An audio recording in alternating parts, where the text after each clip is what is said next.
Thanks to those joining me live and to those that be joining me on archive. I was having a great conversation with Ash and then I accidentally pressed live, but so we just went live. Well, here we are. We should have gone live anyway. So anyway, Ash, how's it going?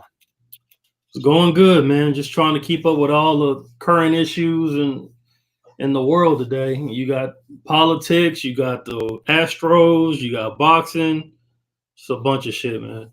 Yeah, how about them Houston Astros, though? Anytime somebody beats the Yankees, I'm happy. I'm a Texas Rangers guy, but if you beat the Yankees, I'm good. That's how I feel about the Patriots, man. I'm about sick of the Patriots. Right, no doubt about that. All right, what's up to NBT Boxing and Health? Kenneth Johnson, G Funk 84, and Boxing Conversations with Reggie. I think Boxing Conversations with Reggie always like a, what you call him one time, like a celebrity around here. You know, anyway, man. As Reggie, where he at? He's on the West Coast, or I think Reggie's in Las Vegas, if I'm not mistaken. Man, okay, I need to connect with you, Reggie. Like Reggie's like right there, bro. That's what I'm saying. Shit, you need to get in the mix, bro. You gotta get in the mix, bro. Holler at me, you can make it happen. MandatoryDefense.com and stuff like that. I'm saying, yeah, for sure. Which, speaking of, go to MandatoryDefense.com. You guys check out that website, okay? 10 p.m. Eastern Time every Tuesday. What's it called? A Puncher's Chance, okay, with Ashy Knuckles. Speaking of A Puncher's Chance, follow him on Twitter at A Puncher's Chance, and follow me on Twitter at DStyleBoxing, all right? Reggie Owens got to get on, and so if G-Funk, you guys got to get on Twitter, bro. Yeah, I'm just saying. The king of Twitter, NBT Boxing is right here. He'll tell you, all right? Yeah. All right, but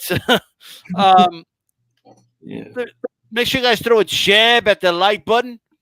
Okay. He just confirmed he is in Vegas. All right. And check it out, man. We're going to start off with a Showtime card. We got 3 networks, so technically 2 apps and 1 network, right? Or have some pretty solid cards, Ash. All right. Okay, October 26th, guys. We're back to Saturday Night Boxing, guys.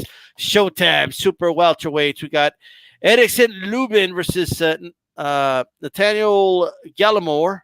Lubin, of course, 21-1, 16 wins coming by way of a knockout. He does stand at 5'9", 74-inch reach, and he is southpaw.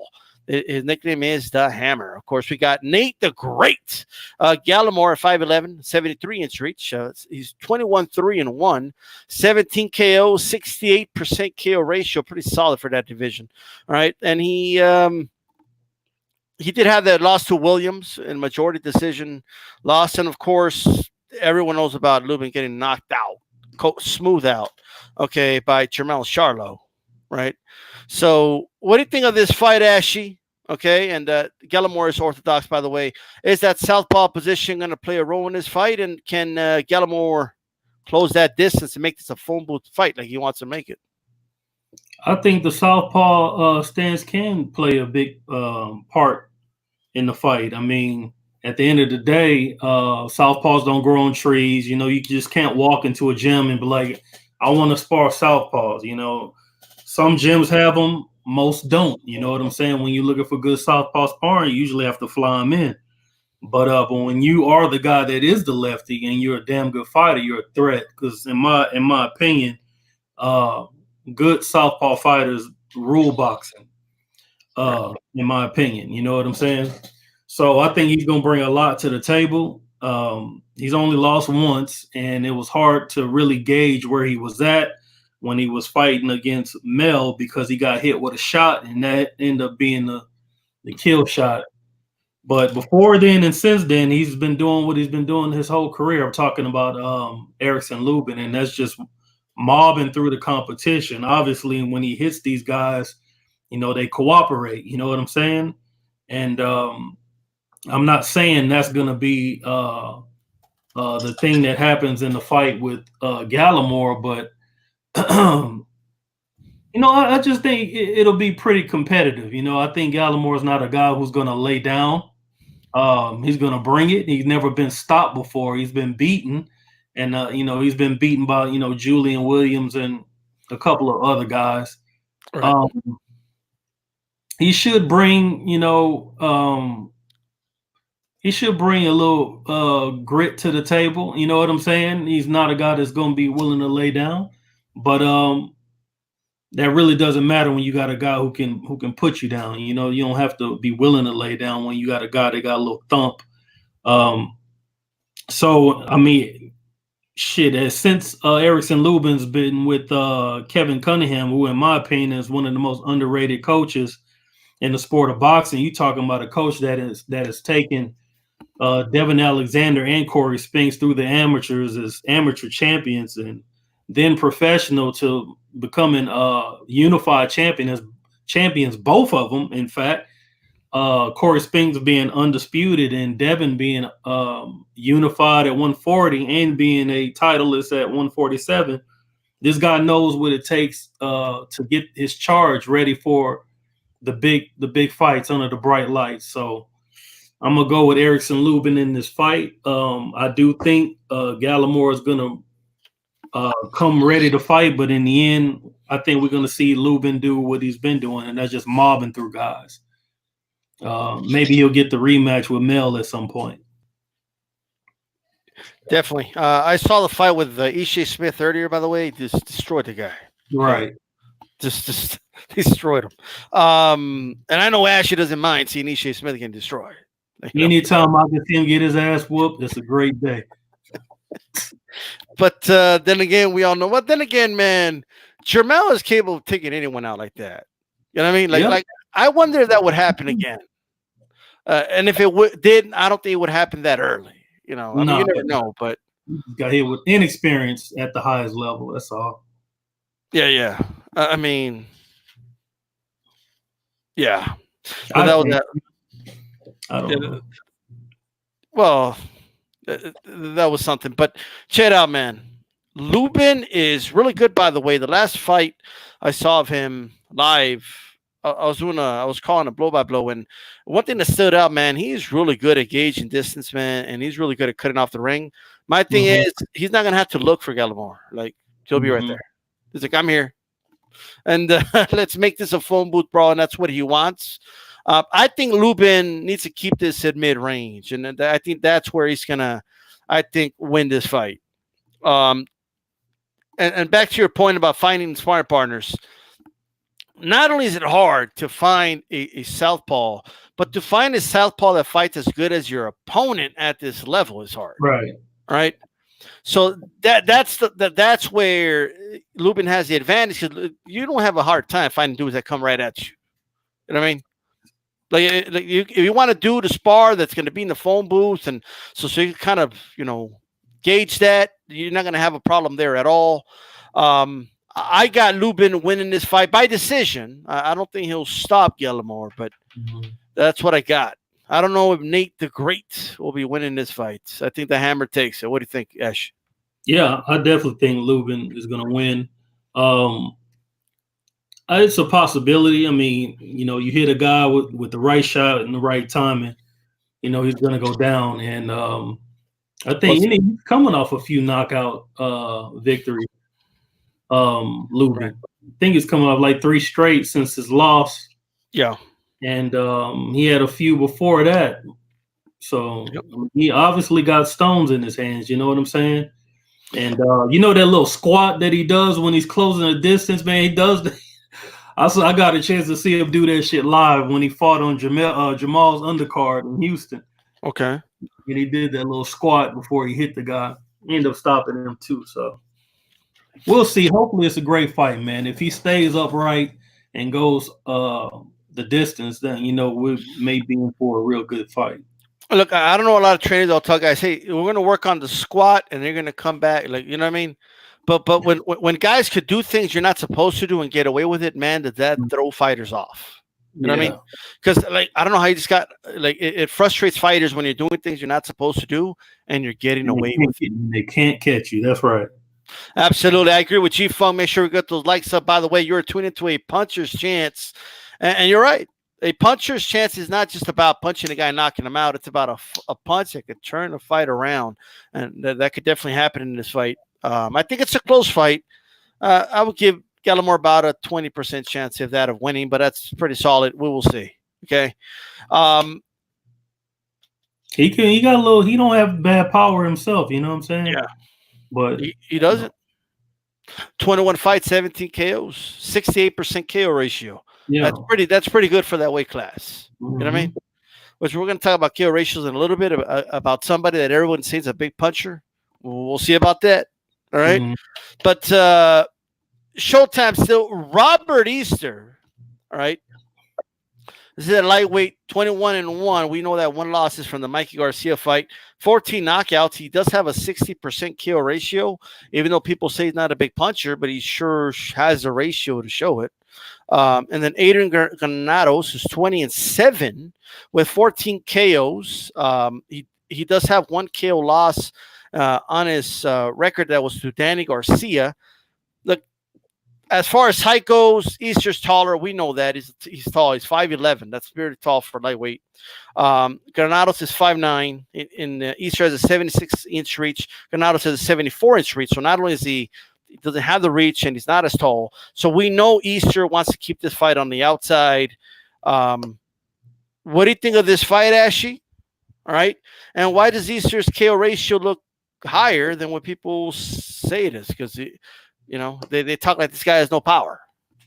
Well, I don't know who the hell they talking about, but at least at 135 pounds, that dude he got some good power. You know what I'm saying? If he catch you at the end of one of those shots off that right hand, and, if you're not a guy that got good punch resistance, it could be good night Irene. I was never really just too high on Easter. I like the guy, I like what he represents, how he carries himself. You would think that when you listen to him talk and speak like at a press conference, a guy with that type of personality would not be hanging with AB.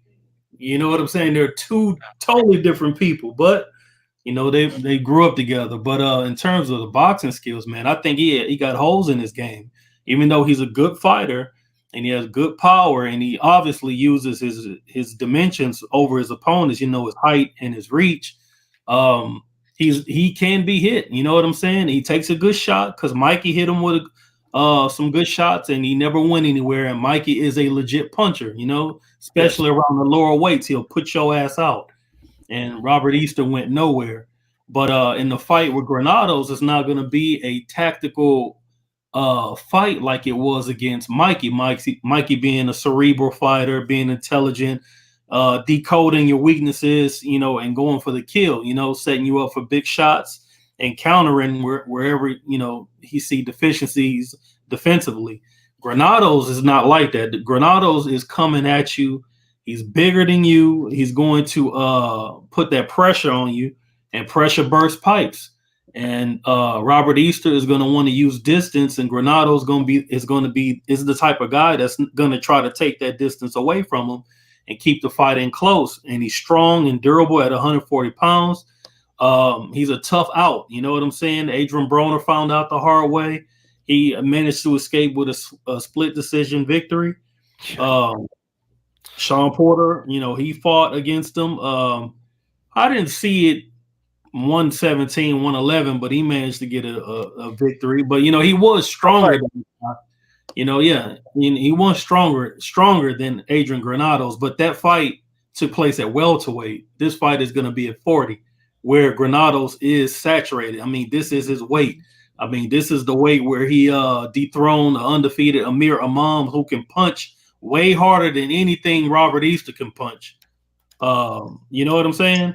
So I don't see him knocking out Adrian Granados. He'd be lucky just to keep distance and try to outbox him for the duration of the fight. And if that can't take place, then I see Adrian Granados using his strength and size and durability to break down Robert Easter and just beat him up real good for the duration of the fight.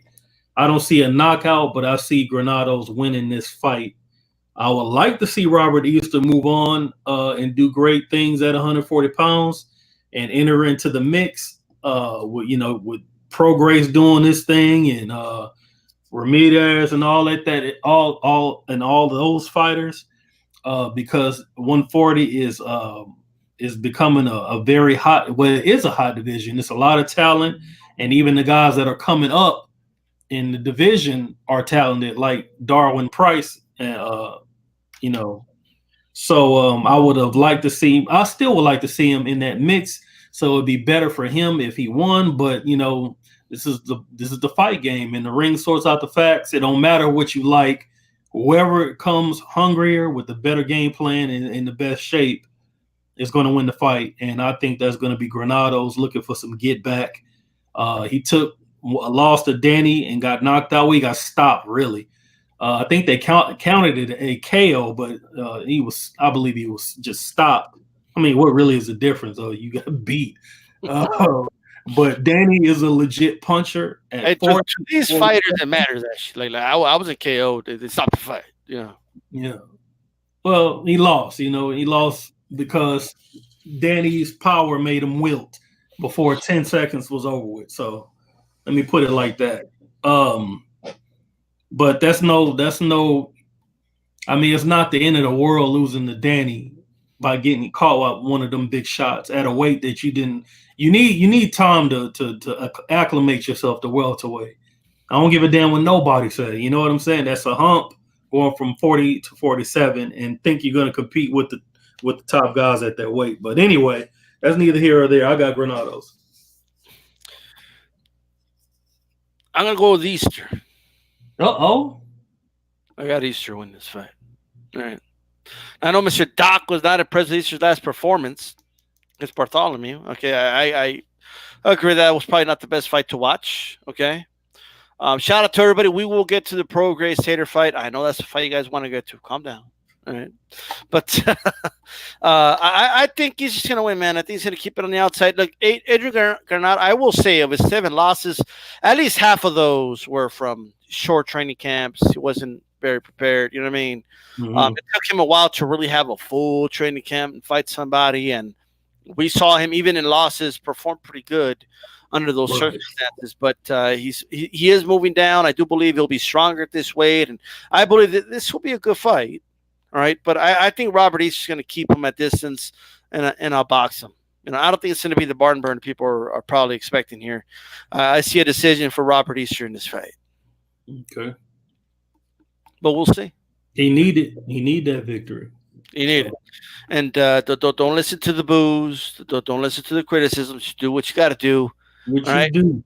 Yep. Get that W. I wouldn't pick Granados, but hey, maybe they see something. Yeah. I would have picked somebody else for first fight at 40. Yeah, I mean, look, Adrian Granado's going to be there. He ain't going to be hard to hit. You know what I mean? But you do got to be careful with that guy. But we will see, man. I mean, Adrian Granados is going to bring it. We know that because he always brings it, okay? Apparently, we got Mike Alvarado, TB, in the chat. All right? What's going on? Okay, GG in the chat. What's going on? 92 AKU. What's going on? Over to on the zone on the app. We got a big fight card. We're going to start from the bottom up. Ricky Burns. They call him the Rickster. I call him Ricochet. Ricochet Burns. Because even the punches that miss, Ricochet hit him. Right? But he's 43-7, 16 KOs. This dude's got a 31% KO ratio. Not really good. A recent loss to Krola over there in the UK. This will be a lightweight contest, by the way. This one is. I confused the other fight. It's going to be a lightweight?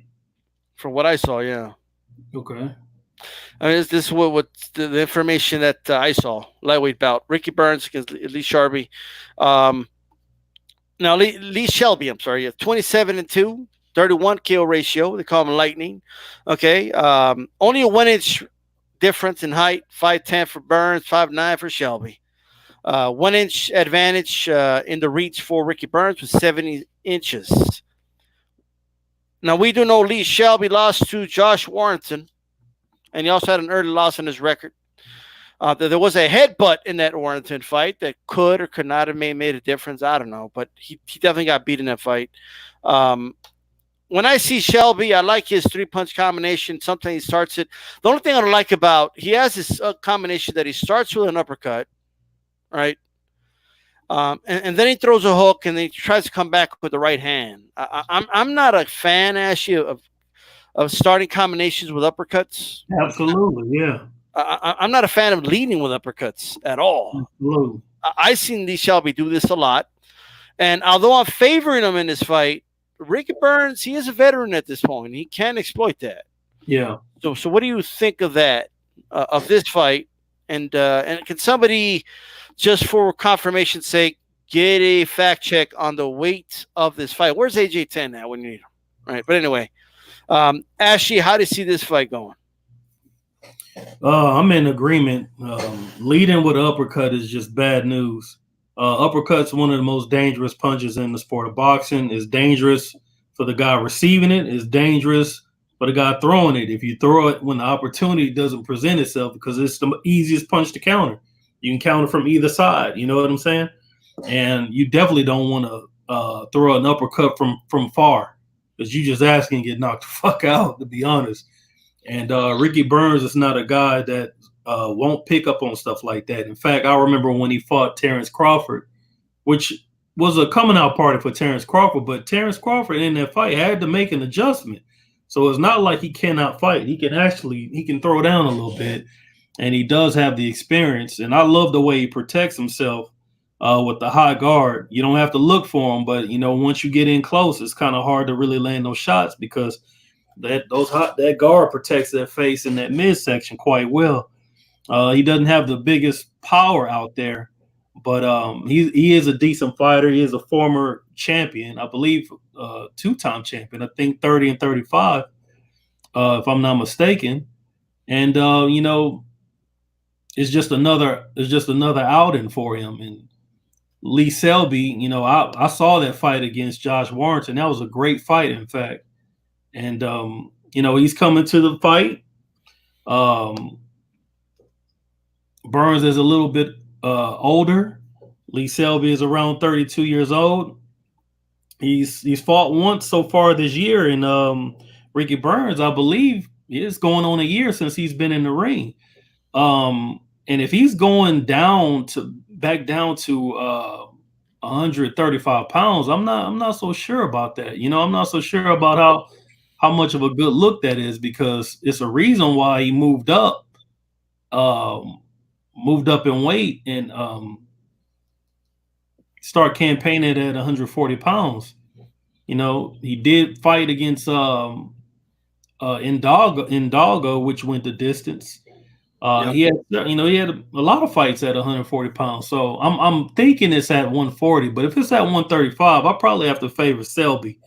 But if it's at 140, I have to favor the older fighter who's been at that weight, and it's a 135-pound fight. Wow.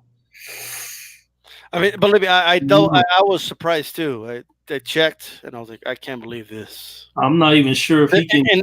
In fact, the reason I called I don't know why Granado Easter I said 135 because that was still in my head. You know what I mean? That one's 140, but this is 135.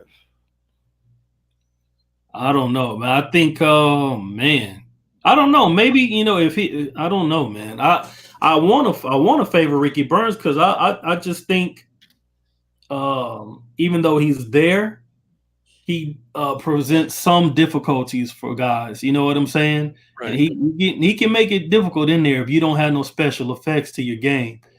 And like you said, when you got a guy who's leading with uppercuts, I mean, how many other holes do you have in your game? That's just not a good look.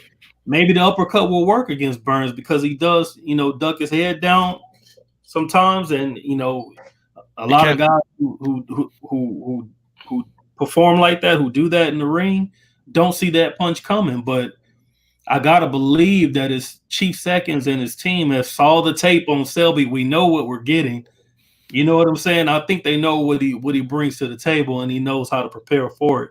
But let me tell you, there's someone that Ricky's got to get through first before he even gets to Shelby. Okay. Let me tell you, man, these scales. You got damn right. Man, let me tell you something. All right. You want a piece of me, Ricky? You think you can move back down? Bring it, bro. The first opponent right there. Yeah, because you got to think, like, if Shelby's having a fight camp and Ricky Burns is having a weight camp, Ricky Burns in trouble, bro. Yeah. Yeah, you're right. I'm with you on that, man. If it's at 135 pounds, then Ricky, I don't know, man. I don't want to say Ricky Burns is going to end up being a name on his resume, man. He's going to come to fight, but I don't know if he can't comfortably make that weight, man. He's going to be just ass on fight night. So, I still in sound, man. I don't know. I still got to rock with Ricky Burns, man. I like Ricky Burns in the fight. Well, you can't go wrong with that. Sometimes, man, those veterans pull it off. You know what I mean? Yeah. But with that 31% ratio, I don't know if I'm going to give him a puncher's chance. No. Neither one of them really knocking anything out. So they're both identical, man. 31% KO ratio between both of them. See, with uppercuts, the Cardinal senses Mr. Doc, though Chris Eubanks Sr. nearly killed Michael Watson with a lead uppercut after getting off the deck. Like I said, it could be dangerous both ways. Both ways, yes, sir. It could be dangerous both ways. It just look, if you can get away with it, if you see an opening, of course the fighter's going to go for it. But yeah. We will see how it goes, because if he misses lead uppercuts against Ricky Burns, he's done. He ain't going to beat Ricky Burns like that. Mm-hmm. The combination looks spectacular. And now, in fairness, Ashley, he usually does it when guys are against the ropes. But we will see. I know Ricky Burns' camp has to watch tape on that. What shout out to Haplotype in the house. What's going on? Hi, what's up? Man, tweet says, how the hell does Easter make 135? You can't. Not no more. Not no more. But that's why I wonder about Ricky Burns. Back, yeah. But I don't know. Maybe the reporting out there is wrong, and maybe it is 140. But I do believe it's 135 from everything I've seen so far. Derek Chisora, all right? He's going up against David Price. Let me tell you something, man. Ward Chisora is 31-9. Okay. He has 22 knockouts. This guy has a 55% KO ratio. And I keep hearing at heavyweight. And I keep hearing about this dude to Monster Punch. Yeah. Okay. What about all those dudes he didn't knock out? David Price, 25-6. This guy's at 64% KO ratio and 100% KO ratio in losses. Okay, this dude. Every time he lost, he got knocked out, bro. Yeah, he got right. Time. Not even Amir Khan lost every fight by knockout. David Price is a walking, talking chandelier, bro. Oh no, he went to Lamar Peterson. That's right. Yeah. When De La Hoya got all mad because they took a point from Khan for pushing. Well, hell, he was pushing the shit out of him. Yeah. A lot of people didn't even see that, man, when that happened. They had to see it on YouTube. Yeah. Chisora 6'1". All that damn pushing. 74-inch reach. Both orthodox, by the way. Price is 6'8", bro.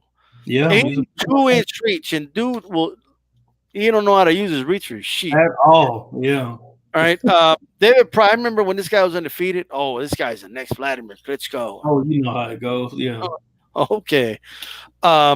Maybe after the first, I remember after his first loss, remember Lennox was in his corner? Mm-hmm. Or I don't know if he was in his corner, but he was like working with him.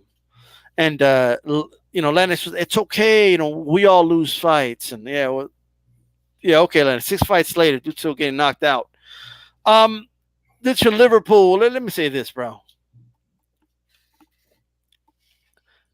It is possible.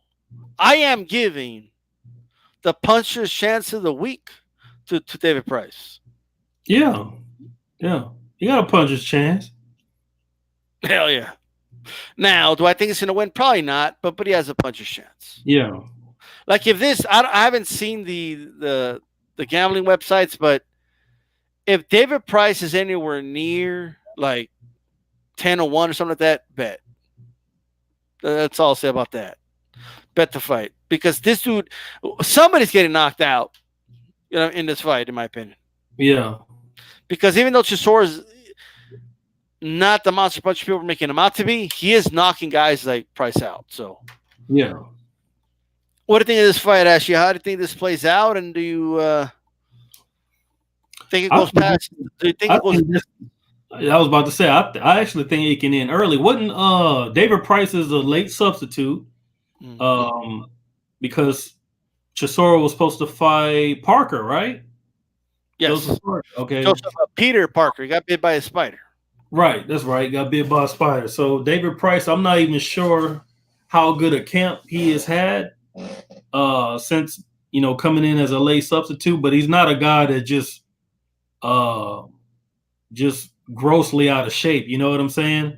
Right. But still, so you want to give a guy the opportunity to have a 8 week, 6 to 8 week camp or longer, however long that they feel that they need going into a big fight or whatever. But it is what it is. You sign a contract, shit'll get off the pot.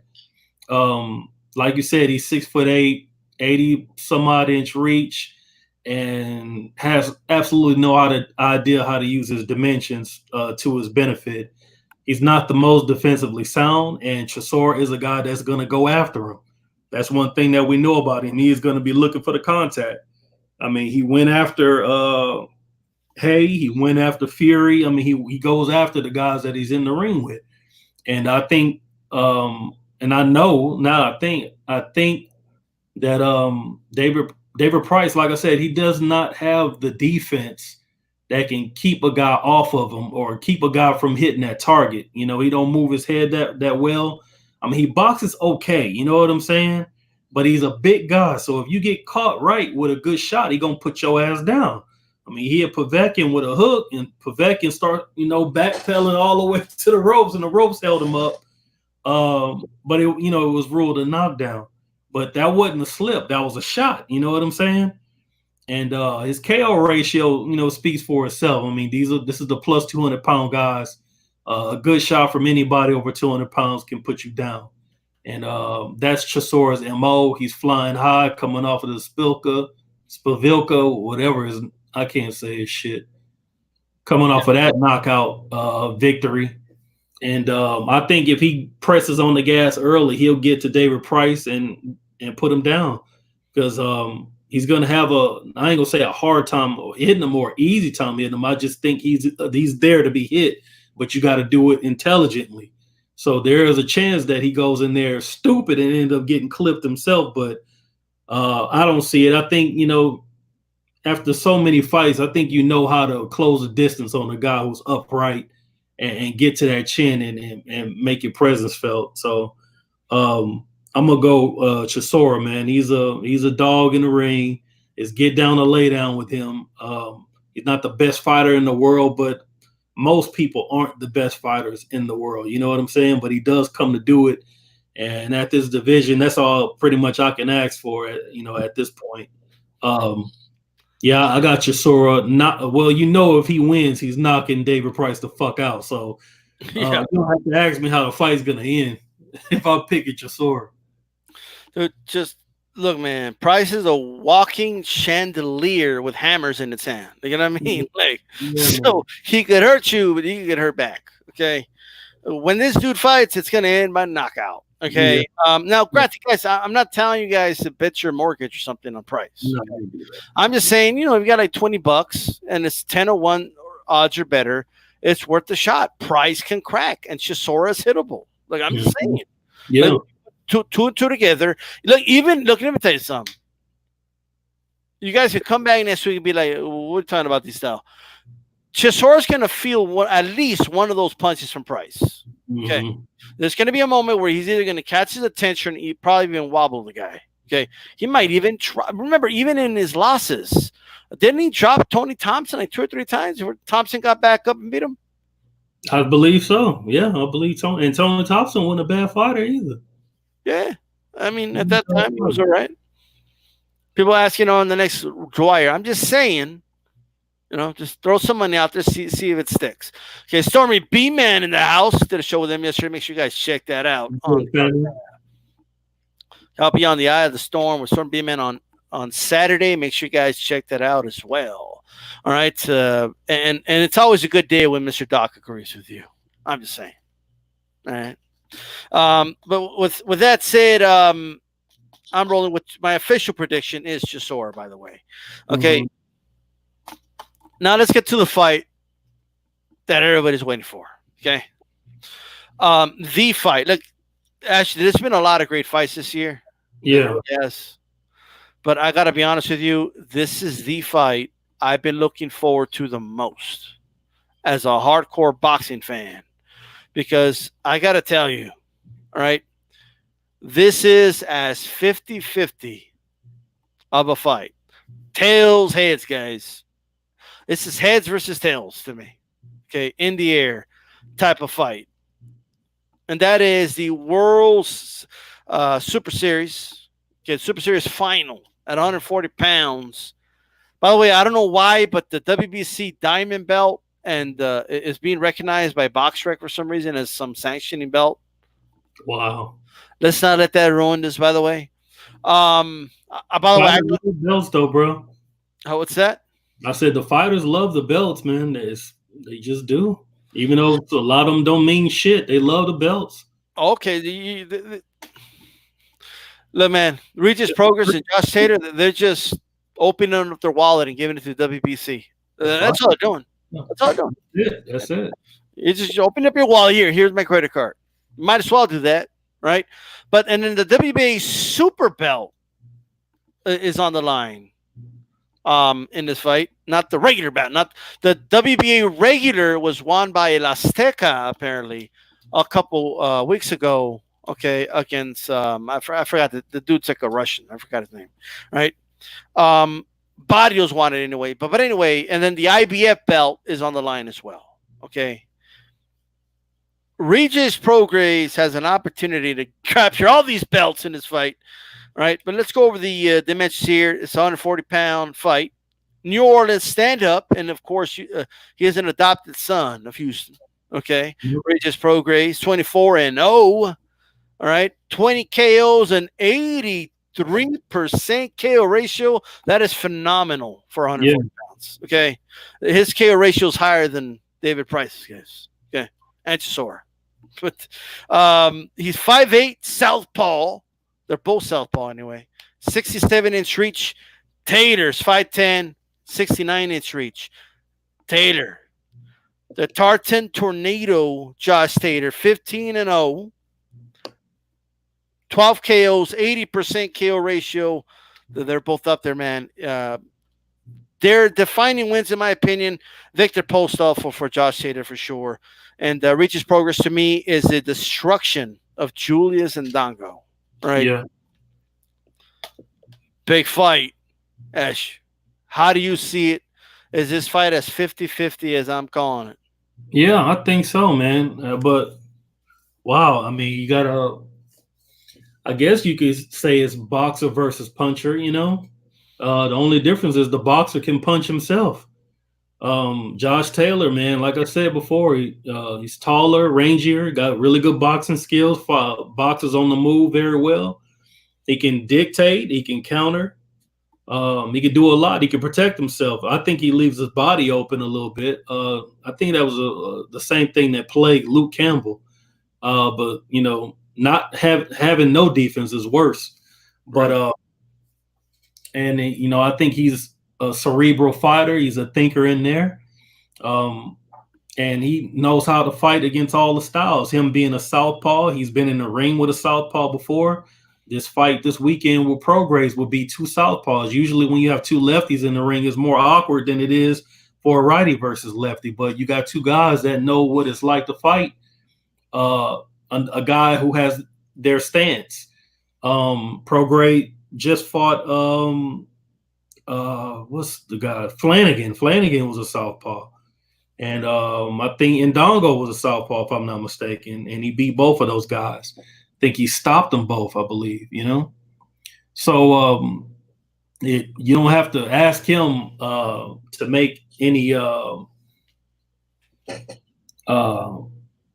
adjustments in terms of how to deal with another lefty. The adjustments are going to have to be with how do you deal with this guy with these dimensions over him. But it's not the first time that Prograis has been in the ring with a guy that's taller than him, that has longer reach than him. But this is by far the guy with the most skills that he's been in the ring with, I think. You know, Ndongo's a good fighter. Ndongo can do a lot of good things in the ring well, but Josh Taylor is a lot better schooled. and he's undefeated, and he's prepared for this fight. They both are. They're young champions looking to make their name. And I'm gonna tell you, Josh Taylor, he's not coming to lay down, and neither is Prograis. I mean, Josh Taylor just fought Baranchek, who was a pretty aggressive fighter, and that was, I guess, to get him prepared to what he may see against fighting a guy like Prograis. But Prograis don't fight like Baranchek, to me. You know, he don't come in there with just blind pressure and trying to make a guy uncomfortable. He is looking to make you uncomfortable, but when he's fighting a southpaw, he's very careful on how he picks his shots. Close the distance on the guy and find a way to land that straight left up top like he did against Flanagan. He's gonna find a way to get it in there. He's pretty difficult to. I think it's gonna be pretty difficult for Taylor to put that jab on. Because he does move his head. He fights with his hands down sometimes. I'm not a favorite. I'm not, that's not my favorite. The Roy Jones School of Boxing should stay in Pensacola. I don't think everybody should be trying to go to that school if you don't have those supernatural reflexes and talent and speed that Roy had. But he's a little awkward with his southpaw stance. You always hear the term slick southpaw. I guess he's slick in his own right. You know what I'm saying? But to me, he's a lot more awkward than he is slick. Either way, that difficulty of facing an awkward guy who happens to be a southpaw, who happens to be able to punch, is hard to deal with.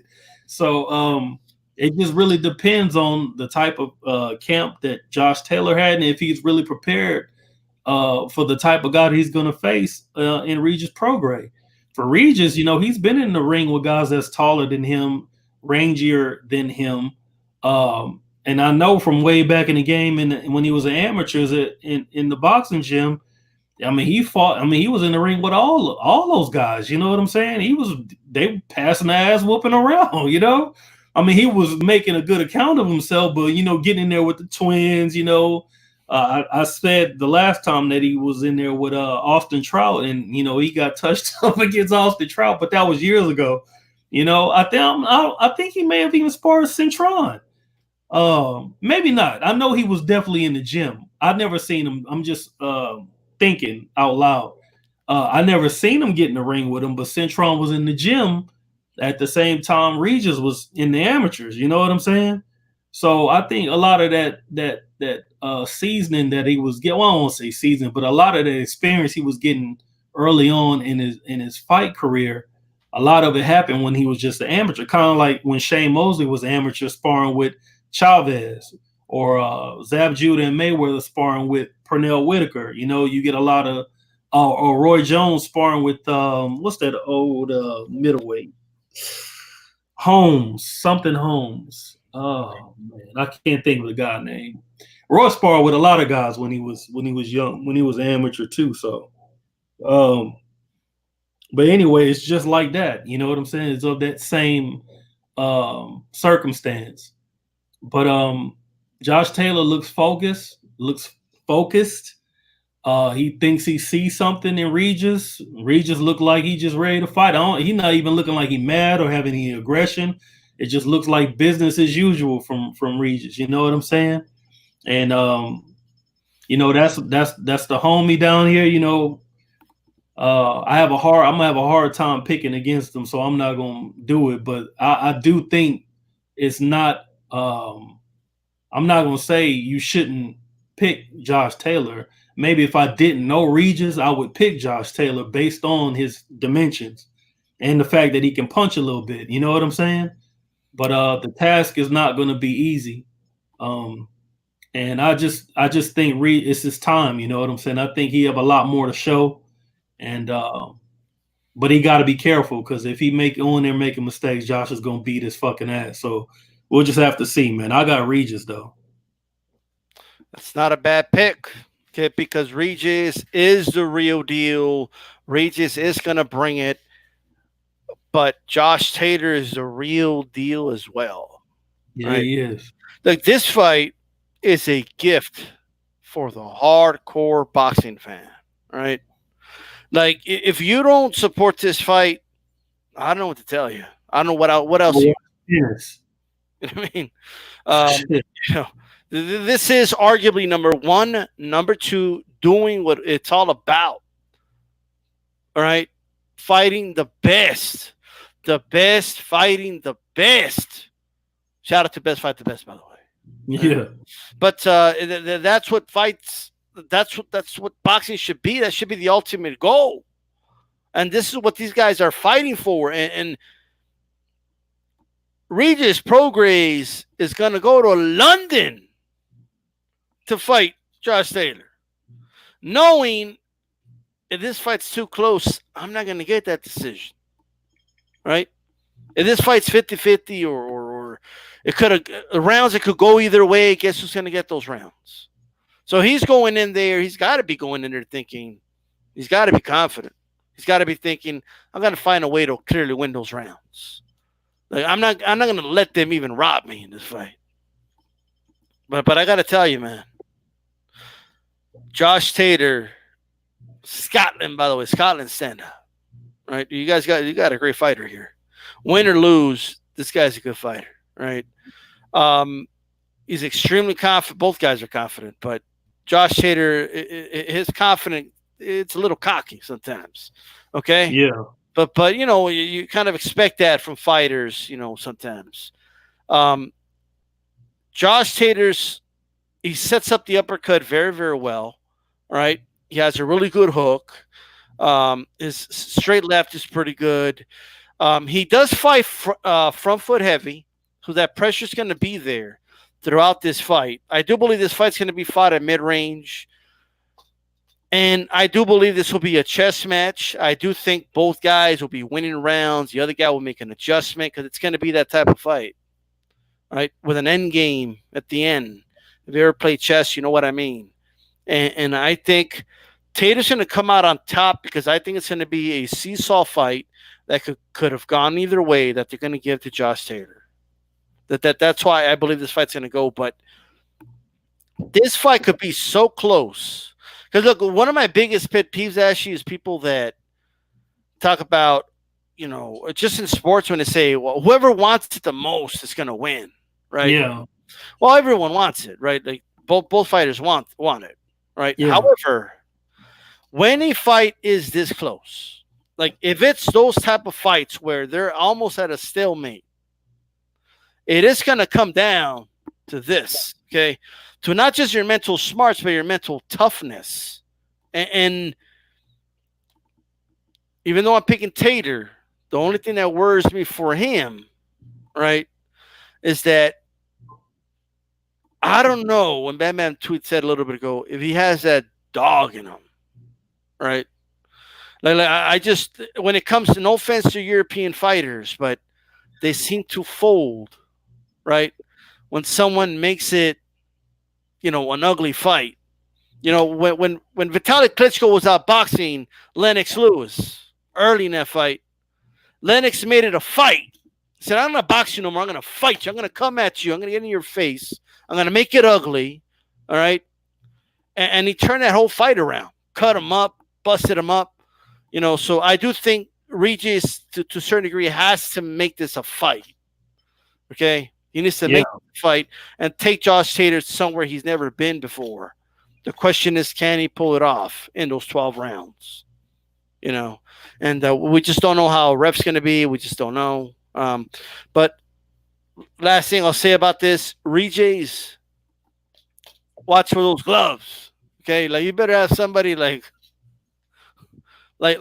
staring at those gloves. Okay, all right. Period. Watch for those gloves, and I hope in negotiations they got some. I don't even know who the judges are. I hope they got some neutral judges and all that. Yeah. Mr. Doc says, does Prograis need to be mindful of getting outworked? Yes. From what I've seen, he's a pot shotter by nature. For Taylor's part, I think he's got to avoid coming too reckless into Prograis' power, and that's what I'm talking about. He's front foot heavy, but he's got to be smart about it because Regis will make you pay. Okay, if you come in too reckless. All right. So I think the fight's gonna start slow, in my opinion. It's gonna be a pretty slow fight at first. It's gonna pick up. Both guys will make adjustments. We'll see how it goes. But from what I see, Ashley, you're officially picking Regis Prograis to win the fight. Yeah, I'm gonna rock with the homie. can he get robbed? Yes. I'm just hoping if he actually wins the fight that they give him the fight like they did Lomachenko and Luke Campbell. They gave him the rock star treatment. You know what I'm saying? I wanna hope for the best. You know what I'm saying? I don't want to just say if you don't beat him, you're gonna lose on the cards because of the hometown decision. Of course, that can happen and has happened, but shit, Regis could knock his ass the fuck out too. So It is possible, man. I don't think this fight's gonna end by stoppage. In fact, I even believe this. We could have a second fight. This could be one of those fights where we have a trilogy. All right, but I do believe Tater's gonna win this fight because I think it's gonna be so razor close that they're gonna give it to him.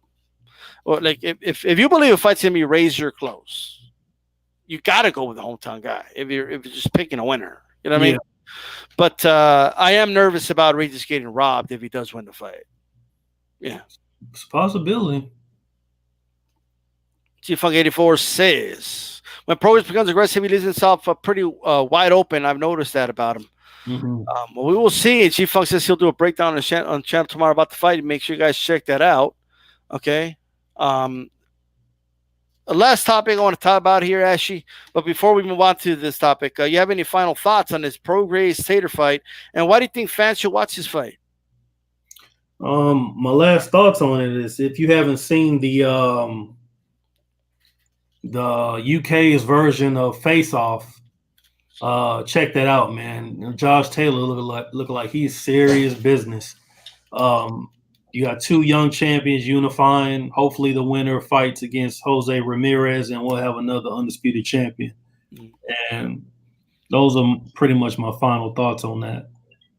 You know, it's crazy. Like when Crawford was the king of 140, it was like, oh, there's nobody around. And then he moves up and all of a sudden everybody shows up, right? Prograis is around and Josh Tater's around and Jose Ramirez is around. And then you got guys just below them like Zapata and, you know, there's a lot of pretty good solid fighters out there. So we'll see how this division plays out, man. And I think we're going to be hearing a lot about these two guys for years to come, man. It's amazing that they're both fighting each other, and we do got to get past the undefeated era thing. You know, like too many guys now want to risk losing that O. Yeah, and like I'm telling you guys, you may not know it, but when Floyd was at 130, he fought the best. Yeah, you know he did. Like he was not favored to beat Corrales. No, so, he wasn't even favored to beat Gennaro Hernandez. Chicanito. I mean, hindsight tells us that's crazy, right? But yeah, you know, I don't think anybody anticipated Floyd would be that good, you know. So, but yeah, these guys got to fight each other. You know, I'm tired of guys not fighting each other, and the more guys lose those O's, the more they fight each other. Okay, Mr. Doc says I got to say it again. 40 and the cruiserweights have been doing it right the last year. Whether they are all fighting each other for sure. Floyd was cold at 130. Absolutely, Floyd was a beast. There are calls to ban the sport we love, Ash. Well, I mean, what's new, right? I mean, that's always been a thing. Yeah, I was about to say the same thing. What else is new? I don't know if it's the social media age. It's just more out there now. Like we get a sense of people's reactions now, not just the media. So there's more of that now because of social media. So and then we've had some fights that they were televised fights, and they just kind of sting a little more when that happens. And what do you think, man? Any calls to ban boxing? What's your message to anyone that wants to ban the sport because it's too brutal? And they say in 2019 we shouldn't have brutal sports like this anymore. Plenty of entertainment we can get. I say good luck on that conquest. A lot of people have been trying to ban boxing since boxing became a sport. I mean, you're right. It's deadly. It's brutal. It's not like a board game. You don't play boxing, you know. And these guys are putting their lives on the line every time they step into the ring. the human body was not meant to be beat on. You know, it is the truth. But I don't think the sport should end. I think no one's forcing these guys to compete in the ring. They're doing it on their own accord, their own free will, and they want to participate in the sport. So I don't think it should be banned. You know, I think these guys deserve a right to do what they, you know, want to do as far as making a living.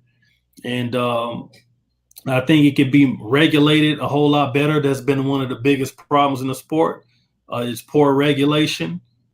That's, you know, you could think about the many different situations where that regulation is necessary, like doping. Doping is a problem. Guys finding different avenues on how to cheat. And, you know, for the most part, I think the officials and the powers that be do a good job of monitoring the foul play. Officials do a good job of saving the fighters from themselves. And but every now and then, you know, you have some instances where a casualty happens in the ring. You know, and this year has probably by far been the worst for this year that I'm at least cognizant of. And each one of those incidents are very unfortunate. I don't wish any harm on any of these fighters. You know, when you think of taking into account all that they're sacrificing in the ring, but no, I mean, if you're gonna try to ban boxing because it's brutal, it's a brutal sport, then, you know, why not ban karate or kickboxing or UFC, all forms of combat? And you can do karate when you're a little kid and spar and get kicked in your fucking head. You know what I'm saying? It's all brutal. You know what I'm saying? It's just casualties haven't happened in at those levels, doing taekwondo or kung fu or kendo or judo. You know what I'm saying? And for most recently, most people haven't succumbed from their injuries in MMA, but now MMA has a fatality, if I'm not mistaken. So it's just one of those, huh? They've had several girl died a couple weeks ago. Yeah, you know, it's brutal, man. I mean, I think, you know, as we move closer, move towards the move forward, they may have a compelling case. But it's, as long as money is on the line, man, I think they're going to have a hard time trying to convince the powers that be or the people who can make it happen, convince them to ban boxing. You know what I'm saying? So, like it. Look, like a couple of things. So there's people that will say, yes, the sport makes money and all that, but it's morally wrong to box, right? That they'll say it's like dogfighting or cockfighting. Like, Yeah. it's just with humans, you know. Well, what's your response to that be about it being like, even if it makes money, but it's just morally wrong to do it? It's morally wrong. That's one of the main kind of. They do it in football too, but yeah. I mean, who is anybody to be the authority on someone's morals, you know, on what's morally correct? It's morally wrong for politicians to get on TV and lie to their constituents. You know what I'm saying? Are we going to ban the election? You know, if you're going to throw morals in a lot of stuff, hell, the country was built on immoralities. And I don't want to start, you know, listing them. You know what I'm saying? Obviously, I don't condone those, but I'm just saying, good luck, you know, good luck trying. I mean, everybody think they know what everybody should be doing in their life. You know what I'm saying? Right. I just think you need to, you know, I don't know, man. Well, here's what I'll say in terms of that argument, right? So DStyle, but you don't understand. It's morally wrong. Here's what I'll say, okay? What separates boxing, prize fighting, to cockfighting or dogfighting, all that, what separates it is that the people participating in our sport, okay, in boxing, right? I'm not here to defend MMA. They could defend themselves, right? Because when it's come, because let's be honest, UFC's been trying to put boxing out of business. That's all they've been doing for 20 years. Okay, so fuck them. All right.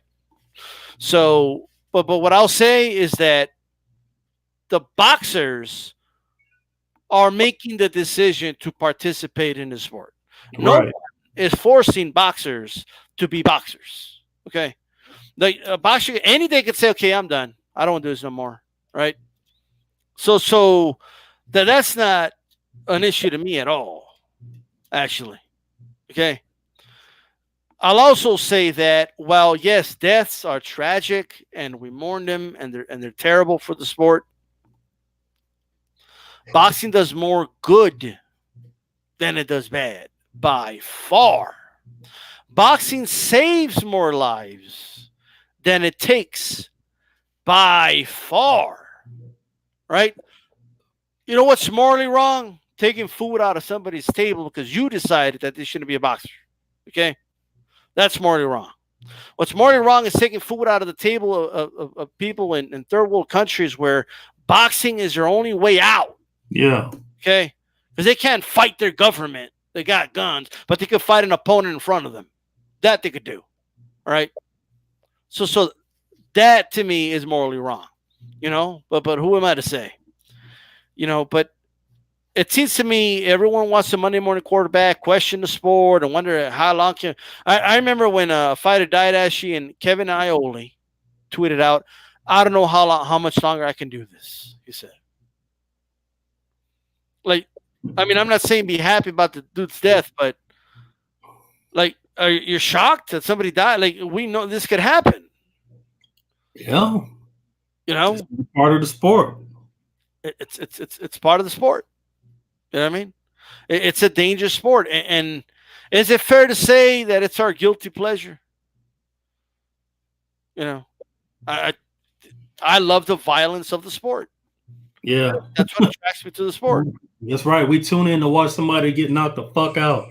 Yeah. You know, we are a little sick in that regard. You know what I'm saying? But you know, we understand what it is. I'm good with it. You know, the highlight of the encounter between two combatants is, will they make it the distance, or who's gonna get slept? You know, Right. Oh well, man, it is what it is. Everybody who's a fight fan is pretty much good with. They're okay with it. You know what I'm saying? And the fighters, they're okay with it, man. They're putting their lives on the line. And they train for the night of the fight. They train to be the best at what they do. So, like you said, no one's forcing these guys into the ring to fight. They're doing it on their own accord. And for the few fighters historically that have succumbed from their injuries, 90+% have not, and that has to be saying something. You have to take that into account. And tonight, to not take that into account is to basically turn a blind eye to every other athlete in the sport that has been playing it safe. Not playing it safe, but you know, all the parties involved, making sure we have a sport that's as safe as possible. Right. You know, you got doctors ringside, you got the officials in the ring, you got an ambulance on standby. You know, you got trainers that's looking in the fighter's eyes. I mean, it's a lot of factors that come into play when the fight is taking place. It just so happens some fighters fall through the cracks, and you know, you can never predict that a fighter is going to get hit with a big shot and fall and his head bounce completely fucking off the canvas. You can't predict that, but you got to prepare for when that happens to act fast. And for the most part, I think boxing does that. So, yeah, you know, it's regulated. It's and it's like anything else, right? If you were to ban, let's just hypothetically say tomorrow boxing's banned, right? No more boxing, guys. First of all, there would be an uproar. That's number one. Okay. yeah. But I'd be doing a lot of trips over to Mexico to watch boxing fights. I'll tell you that right now. Sure. But luckily, I'm right across the border. But you ain't going to stop people let me tell you something. You're not going to stop individuals, you know, from fighting for money. You know what I mean? Like you're just going to start some underground shit. It's just going to go underground. Okay, and it's not going to be regulated. It's going to be no fucking doctors. There ain't going to be nothing. Ain't nobody going to be checking no fucking gloves. Okay, they're going to be posting the fights on YouTube or some shit. Okay, and that's how we're going to get it. Okay, it's going to happen anyway. All right, it's going to happen anyway. You might as well put in a controlled environment where these guys are professional athletes, all right, and get paid for their services. You might as well just do that, because you're going to stop fighting from happening. It's not going to happen, guys. And by the way, look, is boxing dangerous? Yes, it's very dangerous. Okay, but we have commissions. All right, we're not supposed to anyway. Put mismatches together and stuff like that. It's controlled. Okay. If they ban boxing, it will only get more popular, says Coram Trent. Probably. The underground scene will be hot. Remember when Kimbo was hot? Yeah. Kimbo's flying. Backyard bully. Absolutely. You know? I just don't think there's anything wrong. I think there is a major, like, somewhat, and it's not just with boxing, by the way. I see it a lot with football and stuff like that. Like, they just want to get rid of the sports. Oh, look at what they do. They cause damage, permanent damage. Guys, of course it does. Like, you know what I mean? These are gladiatorial sports. You know what I mean? But they're controlled. Like, we don't have them out there with spears and swords. All right. But you have any final thoughts on that, Ashy, before we roll out? No. Visit mandatorydefense.com when you can. And the fight that happened last week with Beterbiev and Gavaskis was a great fight, and hopefully we can get Bivol in the ring. So when you can't talk about it, but it's cool though. Bivol's going to sleep, bro. Yeah, man. Beterbiev, man. People think he got bad feet, and he don't have as good as feet as Vosdick, but he when he closed that distance, boy, when he closed that gap, boy, he gets there. That's why, man, that dude's gonna be tough to deal with. So, man, it's gonna be some, bro. And by the way, next week, guys, tune in. We're gonna be talking about that Canelo Kovalev fight. Okay, and the rest of the card's looking good too. So, a lot of fights to talk about. Check out these notes, though, by the way. Look at these notes, right? These are the notes of all notes, all right? With that said, thank again tuning in on a Punch Chance with Ashy Knuckles. Make sure you throw a jab at that like button. Let me check these likes really quick. I'm going to check these likes. All right? I mean, I ain't charging around here, but you got to press the like button. I'm just saying. All right? We are at, let's see. Well, it's taking forever to load. Okay. Well, we're good. It was solid. Not bad. Okay. More likes and people on. That's always a good sign. Thank you very much. And thank you very much for joining me again, Ashy. All right. Yep. Pleasure. All right. This is DStyleBoxing. What do we say? Keep it boxing.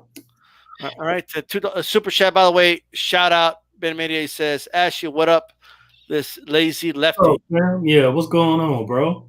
What's good? We caught you right on time. Yep. Right. Keep it boxing, guys. We're out. Peace.